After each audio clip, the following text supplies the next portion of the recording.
In this video, we pose the question, are men being medically feminized and are women being programmed to like it? Join us as we watch a clip and fact check some of the claims made by Dr. Drew and a panel of women who are talking about men's testosterone levels, about medication, drinking water, and birth control. Stay all the way to the end because you get to decide for yourself. Are men being medically feminized, or is it just one big coincidence? Push play. Let the doctor do So this. Propecia and all these medicines do drop testosterone. And millions of men And they are on drop it. libido. Yep. And in about 20% of cases, it never comes back. Oh, God. Damn. So when that was documented about 10 years ago, I had to call all my patients on Propecia and say, "You still want to continue?" Most of them did. But I would. what about this? So- What about this piece It never too? comes back? There were 20%. some reports 10, that when 20%. women take birth Hold on. control, it Also, actually alters the type it of can man go- that they are attracted Or- to. They are attracted to Yep. more beta, Yep. Or it feminine drops their males. sex Yep, drive. even Jordan.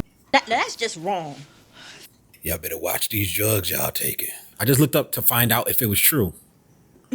Yes, it was true. If you take a woman out of the ovulation cycle, it changes the way that they view attractiveness. And when a woman ovulates specifically at that time of the month, she tends to find a guy who has more masculine physical traits more attractive. The more masculine, the better.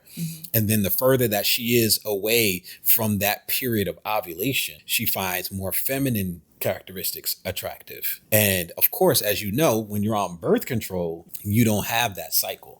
So you sort of fall back to finding the more feminine traits more attractive. Interesting. So it's a biological urge. I was learning stuff this week, y'all. Some research suggests that women may experience a shift in attraction to their partner after discontinuing hormonal birth control, with some studies indicating a potential decrease in attraction, particularly if the partner was not considered conventionally attractive at the time of meeting. However, other research indicates that these changes in attraction are not significant or consistent, and that other factors like individual preferences and relationship dynamics play a larger role. So yes, if you don't believe in gender roles and your potential husband or wife does, that is going to play a larger role than this situation. She probably wouldn't even be attracted to you.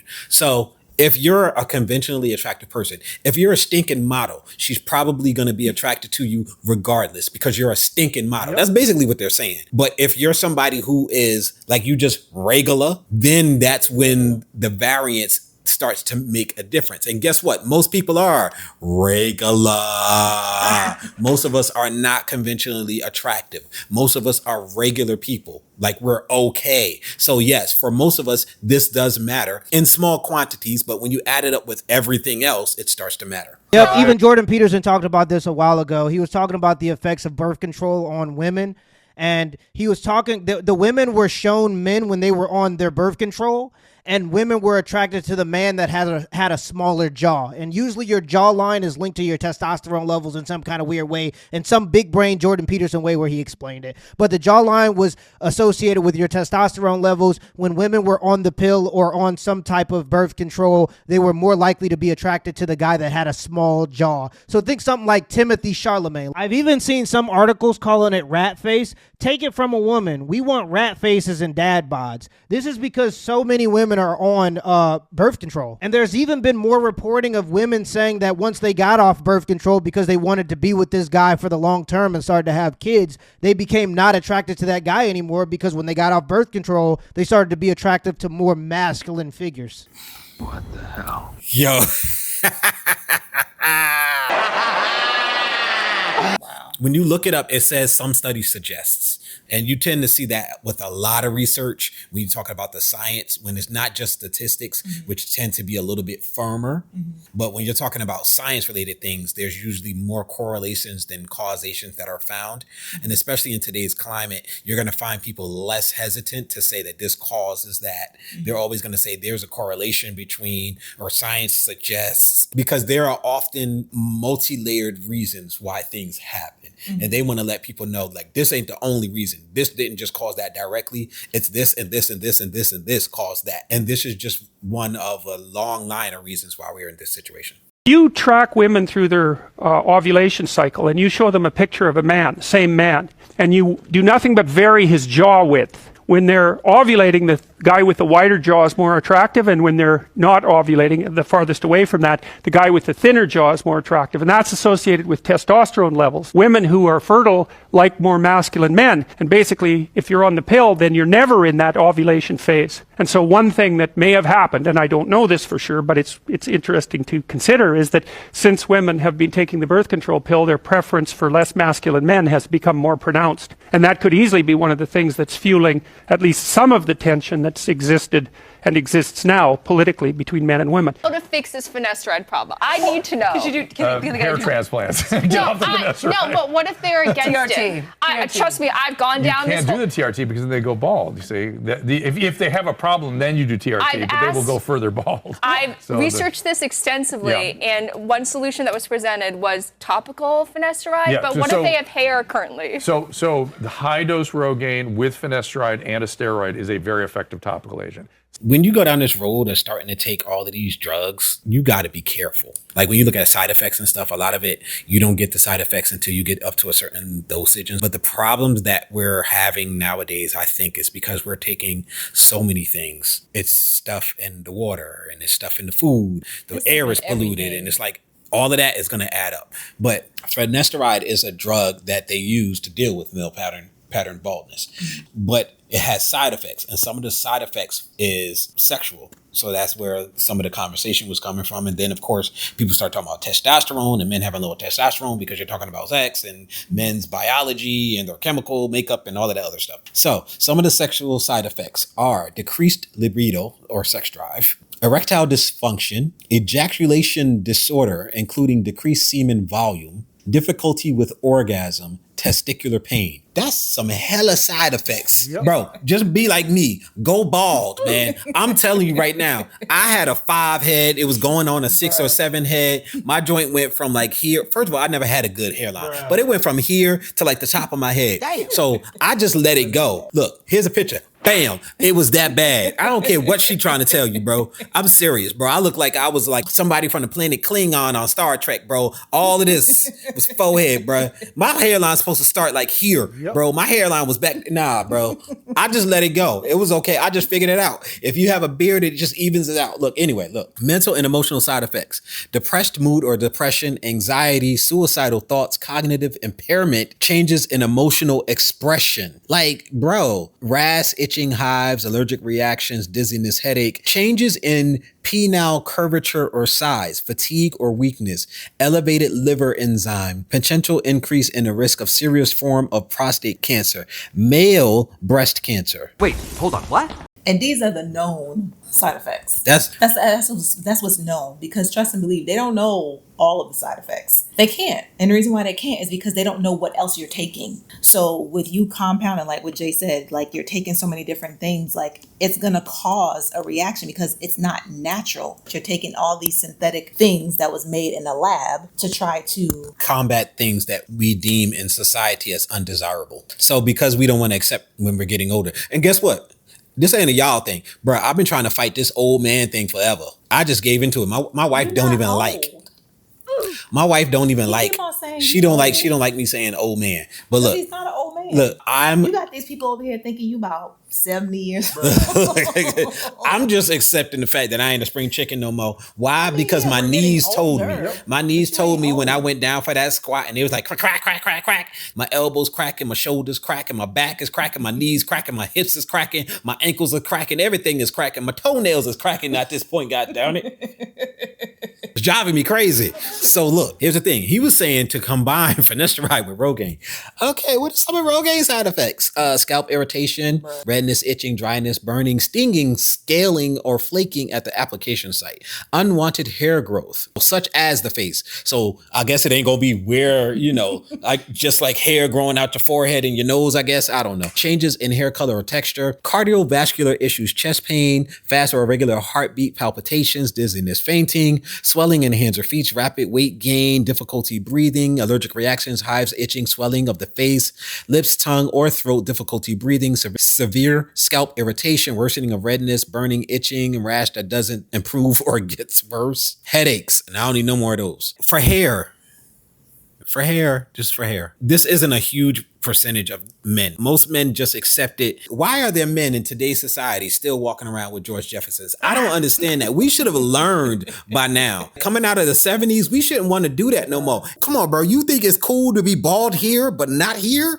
Bro, what are we doing? Just cut it all off. You might as well just go bald completely 100%. It ain't even that deep, bro. You can shave in 15 minutes, bro. Shave every other day. You good. Like, come on now. No, I'd rather take this thing that's going to give me a penile dysfunction. It's going to change the curvature, whether or not I can get it up. Plus, might start dripping out of it. But yeah, I got hair. Come on, bro. That's a lot. Some of it is absorbed still. And so, but that is an alternative. But you have a bigger problem with crashing testosterone, and we don't know why. Well, and it's all the above, plus obesity, testosterone down, estrogen up. Yep. There's so many reasons our testosterone levels are down. We need to get back. Resistance training is part of our daily life. Brothers. Everybody. Yes. And it's just, we are unhealthy. Stress, weight management, lower body training. Yes. You and I would agree 100% on this. There's also another obesity. Yes, obesity can lead to lower testosterone levels in men. Excess body fat, particularly abdominal fat, can disrupt hormone balance and contribute to a condition called hypogonadism. Gonadism. I don't know how they would do it. Maybe I'll look up the thing and press it so y'all can hear it. Hypogonadism.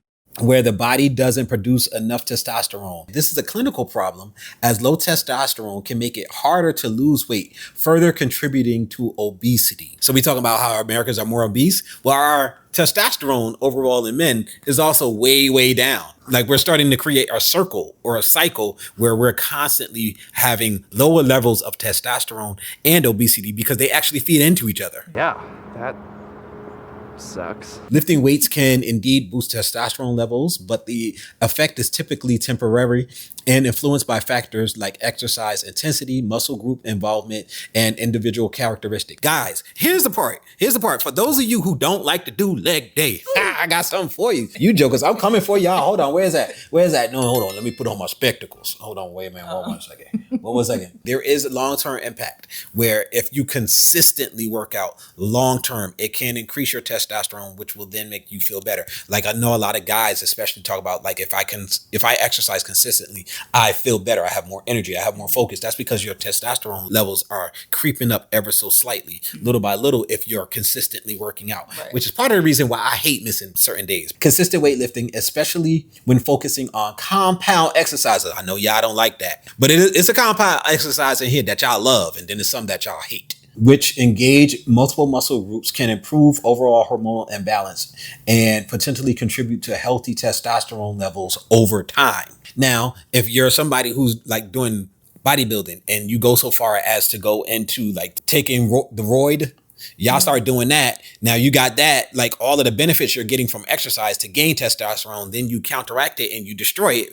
by taking illegal substances in order to get big muscles. So it's like a really weird thing, but if you're doing it natural, which is, I'm taking protein shakes, maybe even taking creatine and certain things that are over the counter, then you'll get these benefits. Compound exercises like squats, deadlifts, and bench press, which work multiple muscle groups, tend to have a greater impact on testosterone than isolation exercises. The big three, y'all. As long as you're natural, that'll help your testosterone levels to stay where they need to be. Get in there and do a leg day, man. Stop running from it. I know it sucks, y'all. I ain't even gonna lie. I was just now sore for like 4 days. The hamstrings was the last thing to go. It just like my quads ain't sore no more. I ain't got no soreness in my calves and my hamstrings sore. Like, come on, bro. Like, don't nobody even care about the hamstring muscle. There's also another issue with women being on hormonal birth control, and it is that when they pee, it stays in the water source. The estrogens that they emit when they pee, it stays in the water source, and it can't be taken out by any methods that we know of so far. So even our water supply, microplastics, not getting enough sleep because you up on your cell phone all night, not resistance training, being obese, it's made it so that sperm count is down 60% in men. And the average male testosterone has dropped 1% per year since 1987, I believe it was. He got the date wrong, unfortunately, because it's actually worse than that. But yes, he's correct. The testosterone levels is down. The estrogens that humans secrete and urinate do get into the water supply. When it goes through, it gets purified, but trace amounts still get through because it's so much, and it gets back into the water supply. It soaks into our drinking water. The hope is that God is doing his thing and he's just filtering out as much of that stuff as possible before it gets to our drinking water. But the reality is we're still intaking a lot of it. And it's worse in big cities, which now this is the part that's not just straight scientific. This is me thinking. Is that why they're a lot more liberal there? Because liberality comes with certain mentalities towards masculinity, traditional male roles and stuff like that. Very interesting. Is that a reason? Because bigger cities tend to have more people, so they're going to have more secretions in their drinking water of estrogen, which is changing the way that men are. You're going to have a higher concentration also in cities of women taking birth control. Now, if there are more women taking it, there's more of it in your drinking water. Right. There are more women who look at men a certain way and don't want that masculine characteristic because there are more women in a concentrated area on birth control. And the men are also coming out a little bit less manly, whatever part of that is dictated by testosterone, because their testosterone levels are coming down. I'm just wondering, this is just me thinking out loud, making sense of what we're reading, but it's not scientifically proven. I'm not that guy. I'm not even gonna act like it. It's a lot going on. Yes, there are studies indicating a significant decline in sperm counts among men, with some showing a drop off of 50 to 60% over the past few decades. They're predicting a fertility crisis because right now the birth rate is at like 1.6 in America. It has to be at 2.0 for it to be sustainable. And we're at a 1.6. So they're predicting that it's going to be a collapse. Now, it's possible that there could be a swing in the mentality of the people and everybody could just go back to being more traditional because they start to see all of the side effects of being more liberal minded when it comes to family building and having children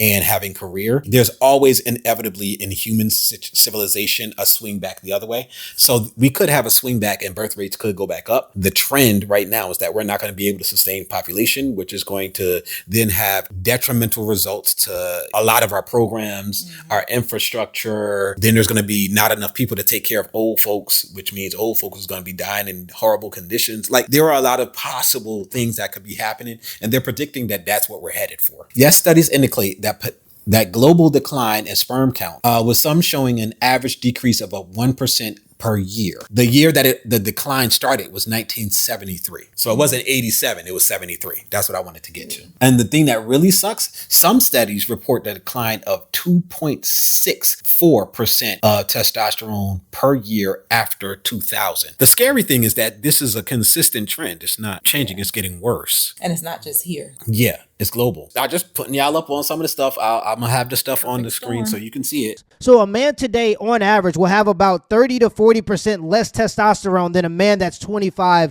in 1987. Just because, HIPAA and all that, all the good stuff. So I'm going to pull out your test results. Okay. Again, I don't usually do house calls, but actually your test results are a little alarming. So normally you want to stay between like 500 to 1,000 nanograms per deciliter for your testosterone. You're pretty low. You're at 118. You want to be about 500. So you're pretty low.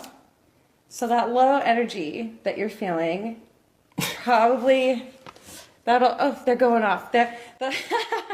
You're referring to post-finasteride syndrome, correct? Yes. And you're saying it's incurable, so basically their libido is gone forever. In a limited percentage. But that 20% you're saying 10, there's nothing that can be done. That's what some data came out with about 10 years ago. That's devastating news. Like for humanity, the fact that millions of men are on it. No, you can put that person on testosterone and other things and override it, but then they'll go further bald. Oh, God. And so, wow. But basically these men are, let me be clear what's happening here. These American men, and they're choosing their hair over sex is what they're choosing. The ones that stayed on Propecia in my practice were not noticing a drop in their sex drive.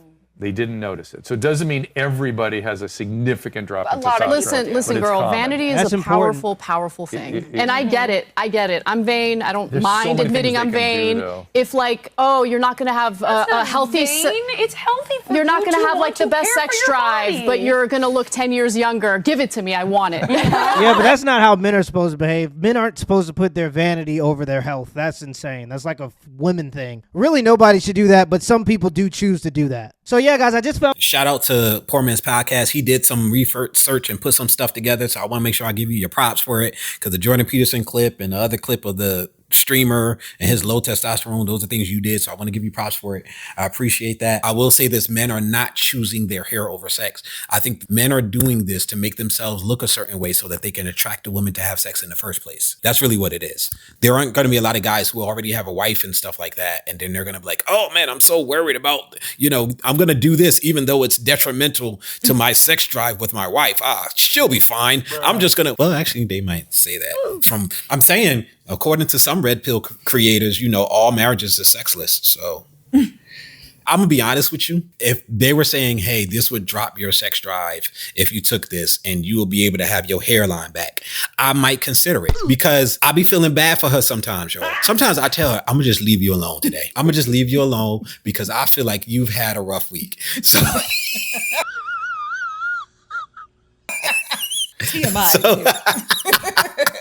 But the problem for me comes in the loss of focus, the loss of muscle mass, the loss of energy. For me, the other stuff would be the things I'm concerned about. I think there's such a gap between a lot of guys and their women's drives that maybe they can use a little bit of chipping off. I just wanted you guys to be aware of some of the issues that we're facing with our food, with our drinking water, with some of the drugs we're taking, that they actually have an effect on your quality of life, your ability to perform sexually. And depending on how important that is to you, you're probably going to have to look out for that. And ain't nothing wrong with just going bald. What's wrong is when y'all try to hold on to it and y'all start looking like John Cena. That's what's wrong. Like HBK at the end of his run, bro. Like, see, HBK cut his hair off though. He cut his hair off. John Cena losing his hair. John Cena got this joint right here. Right here. Just accept it, bro. Take it from here, put it here. That's all you got to do. Let it go. That's what I did. Let it go. That's exactly what I did. Quick health nugget. Any dysfunction or any issues, health issues or anything like that you have going on in your body, it starts in your gut. All of the dis-ease or the disease basically that we have, it's all gut related. If your gut is not correct, then all of your issues that you're experiencing health-wise is from that.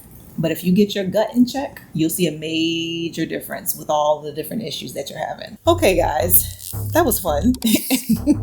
Comment your thoughts down below and let us know what you think about all of this. All right, and if you made it this far, go ahead and smash that subscribe button, turn on your post notifications, and give us a thumbs up. All right, it helps the algorithm. It tells YouTube that you appreciate what we're putting down. What we're putting down. Hey, everybody.